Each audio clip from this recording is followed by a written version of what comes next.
Hey guys, welcome back to my channel. आपका स्वागत है मेरे चैनल पर। रामपुर की बहू नेहा आज फिर नए एक ब्लॉग के साथ।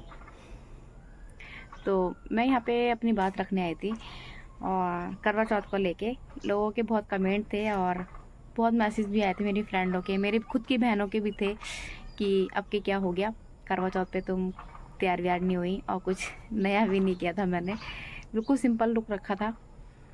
तो मैंने एक साड़ी ही खरीदी थी, घर पर खरीदी थी। वो मैंने भाभी के साथ गई थी तो मार्केट, तो एक साड़ी ही लेकर आई थी। उसके अलावा मैं कुछ नहीं लिया था। लिया यूं ही नहीं था कि टाइम नहीं था, सारी बात टाइम की थी और कुछ नहीं थी। शुरू से लेकर एंड तक मुझे टाइम ही नहीं मिला। हिला दिया कैमरा। तो टाइम की कमी के साथ ना ये सब कुछ नहीं हो पाया। बात ये थी, बहुत लंबी बात, मतलब प्रोसेस है। आपको ये लंबा ब्लॉग भी हो सकता है, लेकिन मुझे बात रखनी बहुत ज़रूरी है ना, कि लोगों को लग रहा था कि इन दोनों के बीच में कोई झगड़ा वगड़ा हुआ है। ऐसा कुछ नहीं है, यहाँ पे सब ठीक ठाक है। लड़ाई तो मैं ही करती हूँ, वो तो नहीं करते हैं। तो हुआ यूँ, काफ़ी टाइम से मेरी बहन ना, मुस्कान, बहुत फोर्स कर रही थी, दीदी कि घर पर आ जाना और ना घर ना थोड़ा रेनोवेट करना है, आप आ जाना। वो जॉब करती है ना, तो उसको तो बिल्कुल भी टाइम नहीं है, ना छुट्टी मिलती है, वीकली भी छुट्टी नहीं होती उसे। तो एक्चुअल में क्या है, हम दोनों बहनों का ना बॉन्ड बहुत अच्छा है, मतलब पसंद को लेके और हर चीज़ मैच होती है। और बहनों की, मतलब और बहनों से भी अच्छा बॉन्ड है, ऐसा नहीं है। बहनें सब एक जैसी होती हैं और प्यार भी हम दोनों बहनों में बहुत है। क्योंकि एक बात होती है ना, अगर मेरी बहन व्लॉग देख रही होगी तो वो हंसेगी ज़रूर। अगर एक बात होती है ना, अगर एक बहन के पास फ़ोन चला गया तो वो चारों के पास घूम जाएगा। तो वो चारों के पास चला जाता है। ये एक बात हमें एक बहन को बतानी होती है, वो चारों के पास पता लग जाती है। तो ऐसा है हमारा रिश्ता। तो क्या हुआ, तो बहुत दिन से कह रही थी मुस्कान के घर पे आ जाओ दीदी, ये थोड़ा रेनोवेट करना है, घर घर थोड़ा सा, मतलब आने जाए, हम लोग आएंगे जाएंगे तो अच्छा लगेगा। नीचे वाला कमरा तो हमारा बहुत, मतलब पापा थे उस टाइम पे, सही हो गया था, टाइल वाइल लगवा ली थी पापा ने, पत्थर वत्थर हो चुके थे। लेकिन ऊपर वाले कमरे में नहीं था। तो ऊपर वाले कमरे में मम्मी अकेले लेटी रहती है, भाभी भाई तो नीचे होते हैं, तो वो अकेले लेटी रहती है। मुस्कान तो चली जाती है जॉब पे, तो मम्मी अकेली रहती है। तो मुस्कान ने सोचा थोड़ा घर को सही कर लेती हूँ, देख देख के थोड़ा और जी लेंगी। तो ये रीज़न था। तो मैं काफ़ी टाइम से उसको टला रही थी। मैंने कहा आ जाऊँगी आ जाऊँगी, टाइम नहीं था मेरे पास। मेरा जब से बाबू हुआ ना, तो मुझे बिल्कुल भी टाइम नहीं मिलता, अपने लिए भी नहीं मिलता। तो श्राद्ध लग गए थे, मेरा बेटा छोटा था, डिलीवरी हुई थी, उसके बाद फिर श्राद्ध लग गए। श्राद्ध भी 16 दिन के थे। 16 दिन बाद कुछ शॉपिंग वॉपिंग तो होती नहीं है, ना ही कुछ नया करते हैं हम। एक दिन बाद फिर नवरात्रे लग जाते हैं। क्या हो गया, फिर एक दिन बाद नवरात्रे लग जाते हैं। नवरात्रों का रूटीन आपने देखा ही है, मेरा ब्लॉग सारे नवरात्रों के। 1 मिनट का भी टाइम नहीं मिला था उस टाइम पे, तो नवरात्रों में बहुत बिजी हो गई थी। हस्बैंड व्रत रखते हैं तो उनके साथ बिजी रहना पड़ता है। कभी ये दो, कभी ये दो, कभी ये दो, ये चलता है। तो क्या हुआ, नवरात्रों में, नवरात्रे हो गए थे, फिर अष्टमी जमा कर मैं नवमी वाले दिन घर गई थी, सैटरडे को। तो गई तो मैं 4 दिन के लिए गई थी। तो गई तो मैं 4 दिन के लिए गई थी, यहाँ से कह के कि 4 दिन बाद मैं आ जाऊँगी। तो वहाँ जाके पता लगा कि कारपेंटर भी हैंड टू हैंड हो रहे थे, बिजली वाले को भी हैंड टू हैंड बुलाया जा रहा था। तो इस टाइम दिवाली का टाइम था, तो मुश्किल था, आ नहीं रहे थे कोई भी कारपेंटर। तो जैसे तैसे आए भी। तो जब काम चला तो तीनों मिस्त्री एक साथ आ गए, हालत ख़राब। और नेक्स्ट बात ये थी कि जो मेरा भतीजा था उसका मुंडन होना था चंडी चौदस वाले दिन। तो चंडी चौदस वाले दिन मुंडन होना था, इस वजह से मैं और भी गई थी कि मुंडन भी हो जाएगा और ये काम भी हो जाएगा, मुस्कान की दिवाली भी अच्छी हो जाएगी। ये काम निपटाने गई थी मैं। तो सामने से, मतलब एक बीच में मैं आपको ये वाली बात बताती हूँ। सामने से, मतलब सामने वाले कहते हैं कि तू ही क्यों जाती है घर, मतलब और बहनें क्यों नहीं जाती है।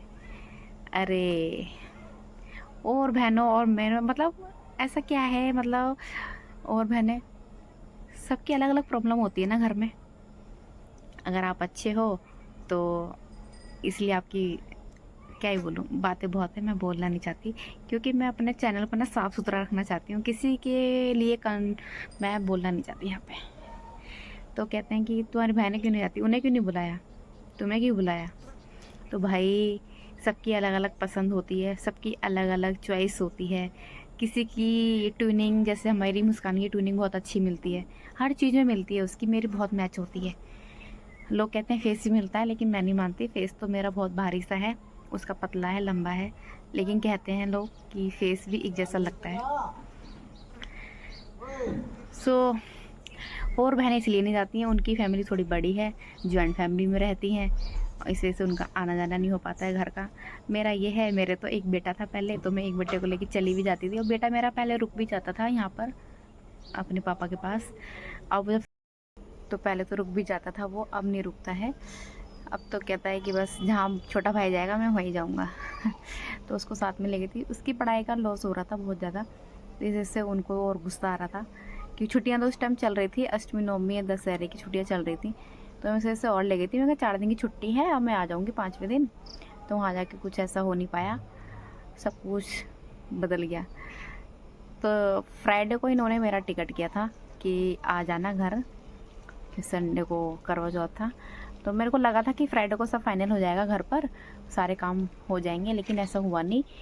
तो मैं फ्राइडे को इन्होंने टिकट किया, तो मैंने वो ट्रेन छोड़ दी। मैं आई नहीं, इन्हें और गुस्सा आने लगा कि टिकट तुमने ख़राब कर दी और तुम आई नहीं।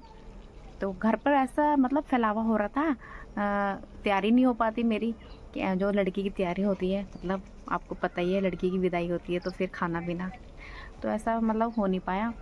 घर पर सारा फैलावा पड़ा हुआ था। तो मैंने सोचा चलो एक दिन और है, सैटरडे है, सैटरडे को मैं शाम को चली जाऊँगी। तो हैंड टू हैंड मुस्कान ने सैटरडे को मेरे टिकट करवाए शाम की ट्रेन के। तो हुआ यूँ, वो टिकट भी संडे के हो गए गलती से। जिसने टिकट किए थे, मुस्कान ने जिससे करवाए थे, तो उन्हें 20 तारीख के टिकट कर दिए। और मैं बिल्कुल तैयार खड़ी हुई थी आने के लिए, मतलब घर से निकल ही रही थी, गाड़ी का टाइम हो चुका था, तो मैं निकलने के लिए खड़ी थी। मतलब मैंने कहा टाइम हो गया ट्रेन का, चलना चाहिए।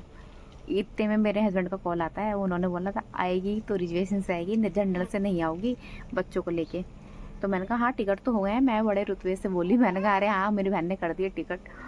तो मैं बोले दिखाओ, मैंने फिर उनको सेंड करे। तो उन्होंने देखा, मैंने टिकट खोल के भी नहीं देखे कि मतलब ऐसी मतलब मिस्टेक पता लग जाती है तो पहले अगर रिटर्न मिल जाता, लेकिन ट्रेन आने का टाइम हो गया था, रिटर्न भी नहीं मिला उसका।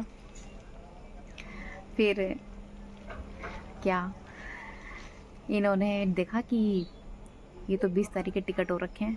मैं कहा नहीं तो 19 के हुए हुए हैं, मुस्कान ने अभी के तो करे हैं शाम वाली से। तो बोले नहीं 20 तारीख के हैं ये। तो वो टिकट ख़राब हो गए।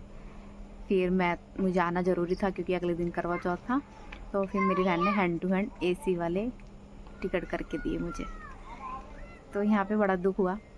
दुख ये इस बात का नहीं हुआ था कि पैसे ज़्यादा लग गए, कोई बात नहीं। मेरे 2 टिकट थे ना, एक शुभ का और एक मेरा था, तो 908 रुपये के AC वाले उनने टिकट कर दिए।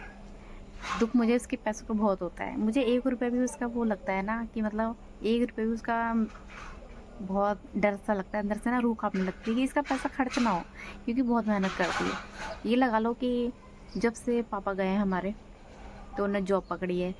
जब वो जॉब पकड़ी है ना, तो उन्हें बहुत ही कम छुट्टी करती है, बहुत कम। कोई रियल घर में कोई अगर फंक्शन वगैरह भी होता है ना, तो भी नहीं लेती है। अब इन्हें 3 दिन की छुट्टी दी थी घर के लिए, तो उसमें भी काम नहीं हो पाया। 3 दिन बाद वो चली गई, मेरे ऊपर छोड़ के गई थी ना। उसे भरोसा है कि मतलब दीदी है तो सब कुछ कर लेगी। एक मतलब हम दोनों में ऐसी ट्यूनिंग है कि उसे भरोसा बहुत है मुझ पे, और मुझे उससे बहुत भरोसा है। मुझे तो बहुत ज़्यादा है, वो भी मेरे पे बहुत ज़्यादा भरोसा करती है कि दीदी है ना तो सब कुछ संभाल लेंगे।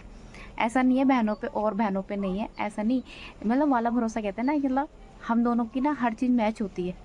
मैंने आपको अभी अब बताया है, उससे पहले भी हम दोनों की बहुत ट्यूनिंग मैच होती है, हर पसंद में, हर चॉइस में। तो इस वजह से वो मेरे पे बहुत ज़्यादा बिलीव करती है। और अभी भी मतलब उसके जो पैसे लगे थे ना ट्रेन के, तो मैं मुझसे उनने लिए ही नहीं, मुझसे लिए नहीं उसने कि नहीं कोई बात नहीं, तुम मेरे लिए आई थी और तुम जाओ। तो मैं जब आई ना यहाँ पे, तो सैटरडे की रात को मैं 10:30 बजे आई, तो टाइम ही नहीं मिला। मेहंदी भी मैंने ऐसी लगाई थी रात के 1 बजे तक बैठ के, तो ऐसे थप्पे टप्पा टाप लिए थे मैंने, तो इसलिए कोई शॉपिंग ही नहीं हो पाई करवा चौथ की। मैंने वहाँ पे साड़ी ख़रीदी थी घर पर, मैंने आपको व्लॉग में दिखाया भी था, भाभी के साथ गई थी मैं साड़ी ख़रीदने के लिए। तो वहाँ पे एक साड़ी ही ख़रीदी थी मैंने और हेयर कट करवाए थे। इसके अलावा मैंने कुछ भी वहाँ पे शॉपिंग नहीं की, टाइम ही नहीं था। टाइम की बार बार टाइम आ रहा है, टाइम ही नहीं था। तो मुझे करवा चौथ वाले दिन बहुत फील भी हो रहा था, मतलब यहाँ आने के बाद फील हुआ कि यार मैंने अभी अब की बार कुछ नहीं ख़रीदा और इतनी सिंपल लग रही हूँ मैं। तो अब मैं इनसे कुछ कह भी नहीं सकती, अरे इनसे कुछ कहूँगी तो अभी तो मैं मायके से आई हूँ, कहीं मेरे पे और भारी पड़ जाएंगे। मैं अंदर अंदर इतना, मतलब उस टाइम तो लग नहीं रहा था कि मतलब मैंने एक साड़ी सिंपल सी पहनी है। साड़ी भी इन्होंने ही दिलाई थी मुझे। मैं हरिद्वार में थी ना, जब मैं शॉपिंग करने के लिए गई थी, तो मैं स्कैनर भेज देती हूँ दुकान वाले का, एक खुद वहाँ पे पेमेंट कर देते हैं ऑनलाइन। मैं अपना पैसा खर्च नहीं करती कहीं पर भी, क्योंकि मुझे कुछ ख़रीदना होता है ना, तो मैंने स्कैनर भेज देती हूँ दुकान वाले का, तो ये वहाँ पे पेमेंट कर देते हैं। मैं तो हर करवा चौथ पे ना मैं कुछ मतलब 2 ड्रेस खरीदती थी, एक दिन में पहनने के लिए, एक रात को। तो इस बार नहीं हो पाया। ऐसा नहीं है इन्होंने दिलाया नहीं, लेकिन दिला देते मैं कुछ कहती तो मुझे ऐसा लगा कि मैं मायके में हूँ और इनसे मैं कुछ कहूँगी तो ये मतलब और 2 बातें मुझे लगा के सुनाएंगे। इसलिए मैंने डर के मारे ना बस एक साड़ी का मैंने बिल भेजा था कि मैंने साड़ी ख़रीदी है। तो यहाँ पे आने के बाद मुझे इन पर इतना गुस्सा आया था कि इनसे कुछ कह तो सकती नहीं थी मैं कि बोलेंगे मायके से आई है और भड़क रही मेरे ऊपर ये वो।